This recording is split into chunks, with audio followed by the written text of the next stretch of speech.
Hi, I am back. तो भाई आज हम लोग डुबकी लगाने वाले तुम्हारे और मेरे फेवरेट टॉपिक पे जो हम लोग करने वाले हैं, जिसे हम लोग बोलते हैं रिएक्शन। और कुछ लोग जो बोलते हैं बड़े यूट्यूबर्स के नाम पे व्यूज छापना एंड वॉच टाइम लेना। नहीं नहीं नहीं, इतना सच नहीं बताना था। नहीं, एनीवे गाइस, तो आज हम लोग रिएक्ट करने वाले नॉट योर टाइप भाई की वीडियो पे, Indian siblings and childhood memories. Recently मेरे दादाजी मुझसे बोले, बेटा हमारी जिंदगी का सबसे बेस्ट समय हमारा बचपन होता है। ये बोलकर वो अपने डायपर में हगने लगे। तो मैंने वेट, दैट मीन्स मेरे दादाजी के डायपर ज्यादा बेटर है। उनके कौन से हैं? लीकेज से बचाए, अच्छी नहीं लाए, मैं नहीं नहीं, आई एम सॉरी दादाजी, प्लीज मुझे जायदाद से बेदखल मत करिए, प्लीज, आई एम सॉरी। इस बात पे थोड़ा गौर किया और मुझे पता चला कि यस, बचपन सच में बहुत रैंडम होता है। बचपन में एक बार साइकिल की चेन चढ़ाते समय मेरा हाथ आ गया, तो मैं भाग के अपने अपाहिज दोस्त को भी ले आया कि उसके भी हाथ आ जाए। भाई नॉट योर टाइप भाई समय भाई को अच्छा कंपटीशन देने वाले डार्क कॉमेडी। बचपन में मुझे मेरी दादी का चरित्र सही नहीं लगता था, क्योंकि वो मुझे डेली नया तारा दिखा के बोलती थी वो तुम्हारे दादाजी है। बचपन में मैं थोड़ा भोला भी था, ऐसे फालतू किसी को उंगली नहीं करता था, वरना फिर मैं 9 तक ही गिन पाता था। एक तो तब कोई भी आके गिनती पूछ लेता था, और उंगली करते समय गिनना कितना मुश्किल होता है पता है। बचपन में मैं और मेरा भाई हमेशा WWE देख के लड़ते। भाई ये सेम मेरे पास चाइल्डहुड मेमोरी है। सो ये आई गेस मैं 7th स्टैंडर्ड में था। तो मेरे बड़े भाई ने क्या किया था, तो पहले कैलेंडर्स आया करते थे, अब उनमें ब्लेड्स होते थे नीचे। तो भाई हम लोग खींचातानी कर रहे थे, उसमें काफ़ी सुंदर कैलेंडर था कि मैं अपने रूम में लगाऊँ, और मेरे भाई ने पूरा भाई साहब उंगलियों पे यहाँ पे ब्लड ही ब्लड। भाई मुझे आज भी वो दिन याद है, सबसे खतरनाक। भाई मेरे भाई ने मेरे एक यहाँ भी निशान मारा हुआ है।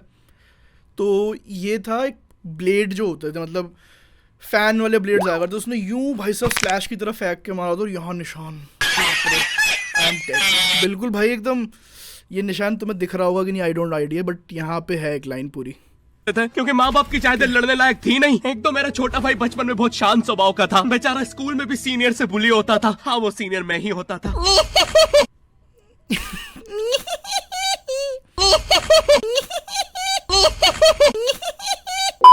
बट ऐसे सच में मेरा भाई था, मेरा भाई बहुत शांत था बचपन में। बट उसका गुस्सा जब एक बार फटता था ना, तो भाई ये हार्ट होते थे, कहीं से उंगलियां कट रही है, कहीं से सर कट रही है। एक बार मुझसे बोलता, भैया डॉक्टर बनना मेरा सपना है। तो मैंने उसे नीट की बुक्स ला दी, तो अब वो उसका पूरा सपना बन गया। अब वो डॉक्टर गेम में भी बीमार ही बनता है, और बवासीर पीछे होती है। चिंटू, बुक्स नहीं पढ़ रहा है तू? एक बार बेचारा बिस्तर पे गिर के रोने लग गया, तो सब बोलने लग गए कुछ नहीं हुआ, चींटी मर गई। मैं यहाँ सोच रहा हूँ, फिर अभी तक हम चींटियों वाले बिस्तर पे क्यों सो रहे थे? हाँ, घर में सबकी पीठ पे ददोड़े हो रखे हैं। हाँ, ये नहीं गिरता तो हमें ददोड़े। भाई है सबके घर में चींटी मर गया वाला चलता है कि छोटे बच्चों को बेवकूफ बनाने तो पता ही नहीं चलता बिस्तर पे चींटियां हैं। हम तो सोए जा रहे हैं चींटियों वाले बिस्तर पे। और स्कूल में जब भी ये छोटे भाई पैंट में हक देते हैं, तो बड़े भाई को क्यों बुलाया जाता है? नहीं भाई, मुझे प्लीज इन खतरनाक दिनों को अंदर फिर से मत लेके जाओ, मैं बहुत ज्यादा सच बता रहा हूँ मेरे को। तो ये मेरे स्कूल टाइम की 3rd स्टैंडर्ड की बात है। और तुम में से कितने लोगों ने सोचना कि मैंने ये किया था? नहीं, मैंने ऐसा बिल्कुल कुछ नहीं किया था, बिल्कुल भी नहीं। तो अगर मैं अपने उस दोस्त का बताऊं, चलो मैं उसका नाम, हम उसे बूटा गोरिल्ला बुलाएंगे, ठीक है? तो भाई बूटा गोरिल्ला जो था, वो हमेशा अपने लंच के अंदर कम से कम 5 या 6 मूली के पराठे लाया करता था जब उसका मन करता था। तुम यकीन कर सकते हो, 5 या 6। जब मैंने उसको इस चीज़ के लिए पॉइंट आउट किया था, तो वो ये बोलता था कि भाई वो बुली होता था, सच में होता था, तो वो बुली को एज अ रिश्वत पराठे दिया करता था। ये भाई तुम्हारे स्कूल में होता था कि नहीं मुझे नहीं आइडिया, बट मेरे स्कूल में होता था। लोग बुलीज से बचने के लिए अपने खाने को as a protection money use किया करते थे। एंड मुझे नहीं लगता ये किसी भी स्कूल में होता होगा, हमारे में पता नहीं क्यों होता था। तो भाई बूटा गोरिल्ला आया, बूटा गोरिल्ला ला मस्त पराठे। भाई हम लोग मना करते थे कि इतने पराठे मत पेल, स्पेशली मूली के। उसको फाट इशूज़ क्यों नहीं होते थे, I don't have any idea. मूली के पराठे से बहुत जनों को होते हैं, उसको नहीं होते थे। तो भाई उस बंदे ने पेल दिया आज पराठे। आज उसका लग अच्छा था कि बुली वाले बच्चे नहीं आए थे, तो भाई उसने लिटरली 5 पराठे पेल दिए भाई। अब भाई पेल दिए, हमने कहा कि भाई नहीं, कुछ ना कुछ गड़बड़ हो सकती है, तो इससे दूर बैठ जाओ। भाई चलता रहा 5th पीरियड आया, उसके अंदर वो चुपचाप जाके पीछे बैठ गया। मुझे लगा यार उदास होगा, कुछ हुआ होगा, क्या हुआ है, I don't have any idea, कुछ ना कुछ हुआ, उदास जाके बैठ गया पीछे। तो सबके अंदर, स्कूल के अंदर एक चुल होती है कि भाई ये एक बच्चे ने बोला कि स्मेल आ रही, तो सब लोग बोलते हैं हाँ स्मेल आ रही है। और जो बंदे को नहीं आ रही होती है, तो उसको ऐसे बोलते हैं पक्का इसी ने मारा होगा, इसीलिए इसे स्मेल नहीं आ रही। तो भाई बूटा गोरिल्ला ने कर दिया था काम। एक बंदे को हो गया होगा तब तक भाई कि हाँ भाई इसने कर दिया, कुछ ना कुछ स्मेल वेल आ रही है, तो ये गैस छोड़ रहा होगा। तो भाई उसने लिटरली, भाई वो जोक्स में तो हकता था ही, उसने लिटरली सच में हक दिया था स्कूल के अंदर। भाई उसने लिटरली सच में स्कूल में हक दिया था। सब बंदे कहे जा रहे कि स्मेल आ रही, स्मेल आ रही। मैंने बोला नहीं आ रही मुझे, क्योंकि मैं बहुत आगे बैठा हुआ था उस टाइम पे। तो सब लोग कह रहे हैं इसी ने पक्का मारा है, निक ने ही मारा है। मैंने कहा भाई नहीं मारा। फिर मैंने कहा जाके उससे पूछ लो, वो मूली के पराठे पील रहा था। भाई वो बंदा लिटरली रोए जा रहा मैंने क्या कर दिया? मेरे को लगा कुछ ना कुछ किया होगा, बंदे ने सुसु कर दिया, वो कुछ भी कर दिया होगा। भाई बंदे ने लिटरली लेंडा कर दिया।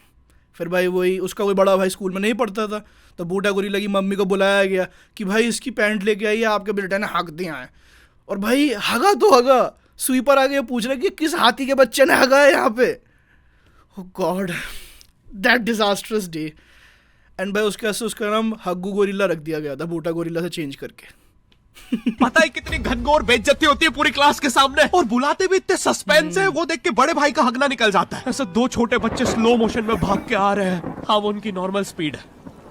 मैं देखता हूँ मेरे भाई को क्राइम सीन से दो पियून पकड़ के ले जा रहे हैं। उसे ब्राउन रंगे हाथों पकड़ लिया गया। मेरे भाई ने मुझसे जाते जाते कहा मुझे फंसाया जा रहा है। मुझे बूटा पता था इस गोरिल्ला ने भी लेंडे के कहा था, पीछे मुझे की फंसाया कहानी जा इतनी रहा है। सिंपल नहीं हो सकती। पहले accept कड़ी नहीं कर रहा तहकीकात था। के बाद मुझे पता चला इस लेंडे के पीछे बड़े बड़े पॉलिटिशियंस, गैंग लीडर्स और माफिया इन्वॉल्व है। Oh, मेरा भाई सही कह रहा था, ये उसका लेंडा नहीं है। Hands up PT teacher. तो वो लेंडा तुम्हारा था। भाई तुम्हें हमारे पता टाइम में चल ही बूटा गया। गोरिल्ला का ही था। तुम मुझे कभी नहीं पकड़ सकते। रुको, भाग गया। हमारे पीटी सर जाने दो ऐसे उसे थे? बेटा, हमने पीटी टीचर के नहीं बड़े भाई, भाई को बिल्कुल। बुला लिया है वो लेंडा उठाने। लेंडा आपकी नजदीकी सिनेमा घरों में पड़ा होगा तो देख के पैर रखना। ये चैनल पे इसका नाम लोगों ने स्कूल में रखा हुआ था केक कट गया। जब भी किसी का पैर पड़ गया समझो केक कट गया। भाई मेरे साथ एक बार लिटरली हो चुका है, क्योंकि हम लोग बाहर स्कूल की तरफ घूम रहे थे, तो वहाँ एक डॉग ने कर रखा था अपना, बस भाई कट गया केक बस फिर। और भाई सच में ये स्टोरी सच में दिमाग हिलाने वाली है। भाई हमारे स्कूल टॉयलेट्स, भाई मैं अपने पूरे 12th स्टैंडर्ड तक मैं टॉयलेट्स यूज़ नहीं करता था। मैंने कभी स्कूल के अंदर टॉयलेट्स यूज़ नहीं किए, क्योंकि मैं एक बार घुसा था। भाई एक तो पता नहीं भाई बच्चों को क्या प्रॉब्लम होती है। मैं गवर्नमेंट स्कूल में था, बच्चों को ये प्रॉब्लम थी कि वो फ्लश नहीं करते थे। भाई मेरी लाइफ का सबसे हॉरिफाइंग एक्सपीरियंस, जो यूरिनल टॉयलेट होते हैं ना वो वाले, भाई किसी बंदे ने उसके अंदर लिटरली उसके अंदर किसी ने पूप किया हुआ था। भाई गॉड, मैं उस दिन के बाद से घुसा नहीं भाई कभी। लिटरली मैं कभी वॉशरूम्स में नहीं गया। ये भाई केक कट गया और ये मतलब पूप के अराउंड बहुत स्टोरीज घूमी है स्कूल के अंदर भाई। जितने भी अजीब और गरीब सच्ची चीजें में। तुम देखते हो, ये मैं और मेरे भाई की लाइफ में हमेशा होती रहती है, और इसलिए हमने ये चैनल नॉट योर टाइप बनाया था। मेरे भाई ने कहा तू बोल और मैं एनिमेशन करता हूँ, और लो बन गया नॉट योर टाइप। आपके नजर अरे अभी भी लेंडा लगा हुआ है। बचपन में बोले जाते थे कि अरे तुम जितने दांत तकिए के लेंडा नीचे लगा रखोगे हुआ है। तुम्हें उतने ही रुपये मिलेंगे। तो मैंने दादी की 32 ही रख दी, तो मुझे 32 रुपए मिले। वो 32 ही 7,000 ये चीज मैंने भी try जो करी। पिटा हूं ना मैं घर पे, साली स्कैमर दांतों वाली परी चांदी का दांत ले जाके 1 रुपया देती है। दांतों से याद है बचपन में सब सूखा बॉर्नविटा खाते हैं क्योंकि दांत दूध के होते हैं। ठीक है, ये नहीं, वाला जोक मैंने हटा कभी दूंगा। नहीं खाया। बचपन में मुझे चुड़ैलों से बहुत डर लगता था। एक बार मुझे चुड़ैल के पैर के निशान दिखे तो मैं उल्टा भागा, पर फिर मैं चुड़ैल के ही घर में आ गया। हाँ मैं पट्टी में भूल गया था उसके पैर उल्टे होते हैं, तो फिर मैंने सोचा इसका पीछे से सर फोड़ देता हूँ। सर फोड़ने गया तो वो उसका मुंह निकला। फिर से भूल गया कि साली चुड़ैलों के बाल भी मुंह पे होते हैं। आदमी को पता चले तो चले कैसे। जब मैं छोटा था नींद में बिस्तर भी बहुत गीला करता था। मेरी मम्मी हमेशा गुस्सा करती थी कि सोने से पहले सुसु किया कर। अब उन्हें कैसे बताऊं, फिर नहीं, गीले बिस्तर में मुझे मैंने नींद कभी नहीं नहीं आती। किया बिस्तर बचपन में गीला। मुझे गुस्सा भी बहुत आता था, तो मेरी मम्मी ने उल्टा मुझे मेरा बड़ा ग्रेट भाई स्टोन की करता था। अंगूठी पहना दी, और सरप्राइजिंगली उससे मेरा गुस्सा इतनी जल्दी उतरने लग गया क्योंकि अब मैं ये स्टोन वाला सबके साथ हुआ है क्या? मेरी मदर ने भी एक स्टोन पहनाया था, बट अनफॉर्चुनेटली वो मेरे स्कूल के अंदर खो गया था। उसके बाद से मैंने कभी नहीं फिर कोई स्टोन वगैरह पहना। बट मुझे गुस्से वाला नहीं, मुझे कुछ आई गेस मोती वगैरह बोलते हैं वो जब पहनाया अंगूठी गया था। पहन के लोगों को पीटता था तो गुस्सा इतनी जल्दी शांत होता था। वैसे ये अंगूठी मुझे एक बाबा जी के आश्रम से मिली थी। जब मैं वो आश्रम में गया था, वहाँ एक बहुत ही हॉट सी बंदी मुझे देख के बार बार स्माइल करे जा रही थी, तो मैंने भी मौके पे चौका मारा और जल्दी से अपना नंबर पेपर पे लिख के उसकी तरफ फेंक दिया। वो बंदी ने भी बड़े प्यार से मेरा नंबर उठाया और खा लिया। अरे भाई उसको भूत लगे, वो तब से सबको स्माइल दे रही है। हम भी सुबह से नंबर फेंक रहे हैं। भाई हमारे स्कूल में लिटरली एक लड़की ऐसी थी, अगर तुम्हें मैं उसका बताऊं, उसको वाइट पिचाशनी कह लो तुम भाई। वो सारे दिन पेपर चबाती रहती थी पीछे बैठ के। जब भी टीचर आती थी टीचर देखती थी पन्ने फटे हुए क्यों हैं, कौन है जो दूसरों की कॉपी से पन्ने फाड़ फाड़ के खाया जा रहा है और वो अभी वही तक 2 किलो पेपर खा गई है। अब तुम्हें भी ऐसे रैंडम भूतों या स्ट्रेंजर्स पास नंबर ना फेंकना पड़े प्यार के लिए। इसलिए बचपन में मेरी मम्मी हमेशा बोलती रहती थी कि बाहर जाके खेलो। अब बाहर मेरे मोहल्ले के बच्चे भाई वो ऐसे अजीब अजीब से गेम्स खेलते थे। कहीं ड्रैगन फ्लाई में रस्सी बांध के उसको पेट बना लिया है, कहीं नंगे भाग रहे टायर के पीछे लकड़ी मारते मारते। मेरी मम्मी को उन पे दया आई है कि बेचारे गरीब बच्चे किसी भी चीज से खेल लेते हैं, फिर हमारी कार पलट जाती है। हाँ वो टायर हमारा। ये मेरी मम्मी हमेशा बोलती, जब मैं खिलौने मांगता था मम्मी हमेशा क्यों ऐसा बोलती थी, बच्चे तो यार कैसे भी खेल लेते हैं। उन देखा उन बेचारे गरीबों बच्चों को कैसे कैसे खेलते हैं टायर चक्का बना और मुझे एक बात बताओ, चक्के से खेलने में वो गरीब कैसे कंसिडर हो रहे हैं? क्या पता उनने कार खरीद के चक्का निकाला हो, क्या पता लैम्बोर्गिनी के चक्के से खेल रहे हो। नहीं तुम्हें कैसे पता चल रहा है वो गरीब है या अमीर? और एक चक्के से इतनी सारी एक्टिविटी करेंगे ये लोग। कभी चक्के में रस्सी बांध के झूला बना दिया, कभी झूले से फिका के खुद को लूला बना दिया, कभी लूले पे झूला बांधकर हुला हू बना दिया। ये इतने हरामी बच्चे थे, इनके साथ कोई भी घर नहीं खेलता था क्योंकि घर ये जुए में लगा के हार जाते हैं। ये वो बच्चे जिन्हें तुम रिमोट कंट्रोल कार भी दोगे तो उसकी मोटर निकाल के पंखा बनाएंगे। ये मैंने भी किया है, बहुत किया है। मुझे जब भी कोई भी इलेक्ट्रॉनिक आइटम मिलती थी, लाइक हेलीकॉप्टर हो गया या फिर रिमोट कंट्रोल कार हो गई थी, उसे तोड़ के मरोड़ के जब उसमें जो मोटर निकलती थी ना, उससे पता नहीं पंखा चलाना और ये सब चलाने में बहुत मजा आता था। हमेशा करता था मैं। एक बार इन्होंने रिमोट कंट्रोल रिमोट बनाया था। तुम अगर इस रिमोट पे बटन दबाओगे तो इस रिमोट पे बटन दबेगी, बस।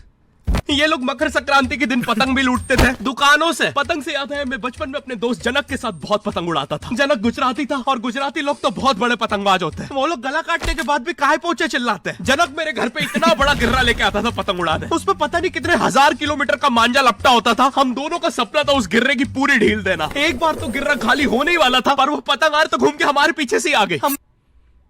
भाई पतंगों से मेरा भी काफी अच्छा नाता है। खैर वैसे सारी पतंग मैं अपने दादाजी का उड़ाता था, डायपर पहन के। नहीं अब नहीं बोलूंगा पक्का दादाजी, आई एम सॉरी, अब ये वाला जोक नहीं चलेगा पक्का। हमारी पतंग काट दी तो इस बार हमने सोचा पतंग पूरी परपेंडिकुलर उड़ाएंगे, स्ट्रेट। हमने 2 घंटे ढील दी, वो मांझे में वेव सिग्नल आने लग गए प्राचीन भाषा में। हमें लगा हमने एलियंस ढूंढ लिया, बट फिर धीरे से वो सिग्नल क्लियर हुआ। हमें पता चला हमने कोई नासा का 100 मिलियन का टेलीस्कोप काट दिया।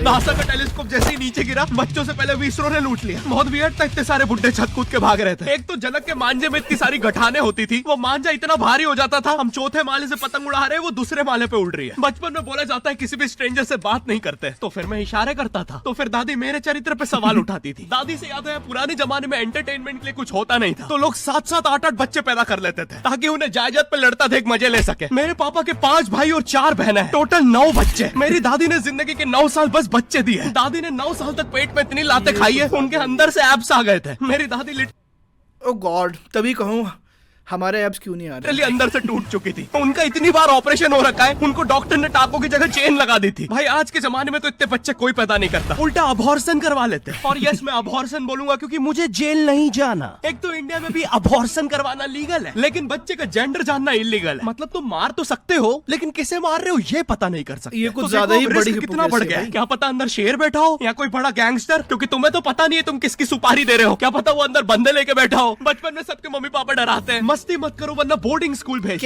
मुझे बोर्डिंग स्कूल से इसलिए डर नहीं लगता था कि मैं वहां जाके अपनी फैमिली से दूर हो जाऊंगा। मुझे बोर्डिंग स्कूल से इसलिए डर लगता था क्योंकि वहां पे वो बड़े दांतों वाला ईशान अवस्थी होता है। मैंने पहली बार जब तारे जमीन का ट्रेलर भाई इससे मुझे भी अपने कैरेक्टर याद आया। तो अगर मैं उसका नाम बताऊं, उसको मतलब हम दत्तू बुलाया करते थे भाई। उसका रियल नेम तो नहीं बताऊंगा, बट मैं उसे तुम दांत वाला पोकेमॉन बोल सकते हो। भाई उसके दांत ऐसे होते थे मतलब भाई उसको टीचर में चढ़ाते थे, टीचर तक उसके दांत के लिए ट्रोल करते थे। भाई वो बंदा लिटरली ऐसे करता था, जब भी क्लास शुरू हो जाती थी ना दांत बजाना शुरू कर देता था। तो मैम कहने लगी, उससे सवाल पूछा उसे आंसर नहीं आता, तो उसको कहने लगी बस बैठ के दांत दिखाता है तू, जब कोई आंसर पूछ लो कोई आंसर तो तुझे आता नहीं, बैठ के बस यहाँ दांत दिखाने आता है उसका भाई उसका नाम, उसके लिए स्लैंग भी यूज़ होते थे, जो दत्तल वो चाटेगा पत्तल। हाँ मुझे पता बहुत क्रिंज थे, बट उसको उस टाइम पर यही इसी को कॉमेडी बोला जाता था उस टाइम, बट और बंदा उसी पर रेज होकर ट्रोल देखा था। तो उसमें वो पागल बच्चे ने आतंक मचा रखा था। फिर मैंने मूवी का नाम पढ़ा तारे जमीन पे। मुझे लगा बिछाए होंगे इस पागल को पकड़ने के लिए, शॉक वॉक देना होगा तारों से। इसके तो दांत भी इतने बड़े हैं, सारी तारे काट देता होगा। मुझे ट्रेलर देख के लगा कोई एक्शन मूवी है, आमिर खान जोकर बना हुआ है। मुझे लगा यही तारों का जाल बना के पकड़ेगा पागल को। हाँ ट्रेलर देख के तुम्हें क्या ही समझ में आएगा, एक शॉट में आमिर खान बोल रहा है आप। भाई बचपन सच में भाई रिनाउंड हो गई भाई, मतलब सच बता रहा हूँ मैं, ये सीन देखने के बाद ना मुझे लग रहा है मैंने गलत कि मूवी बच्चे को देखी थी। डिसलेक्सिया है। फिर अगले ही शॉट में जोकर बन के बड़ा मछलियाँ उड़ती क्यों नहीं? फिर मुझे लगा ये शायद अपने माँ बाप को बोल रहा था, और दया तो मुझे उस लंगड़े बच्चे पे आती है जिसके बगल में ईशान अवस्थी को बिठा दिया था। वो बेचारा उठ के भाग भी नहीं सकता, और मैंने तो सुना था बोर्डिंग स्कूल में बस नॉटी बच्चे जाते हैं, तो फिर इस बेचारे गाय से बच्चे को क्यों यहाँ भेज के रखा है? कहीं ऐसा तो नहीं इसके पहले पैर थे और ये बहुत मस्ती करता था, तो माँ बाप ने पैर तोड़ के इधर भेज दिया। बस भाई मेरा हो चल गया आज निकलती का। नहीं। अगर तुम्हें वीडियो पसंद आई तो भाई तुम लोग भी लाइक मार दो यार प्लीज, अभी एम नहीं रख रहा हूँ बट प्लीज लाइक करो, एंड अगर वीडियो पसंद आए तो सब्सक्राइब कर दो इस चैनल को ऐसी बेहतरीन वीडियोस देखने के लिए। और मैं चला तुम्हारे लिए एक और ऐसी बेहतरीन रिएक्शन वीडियो बनाने से, तब तक के लिए गुड बाय।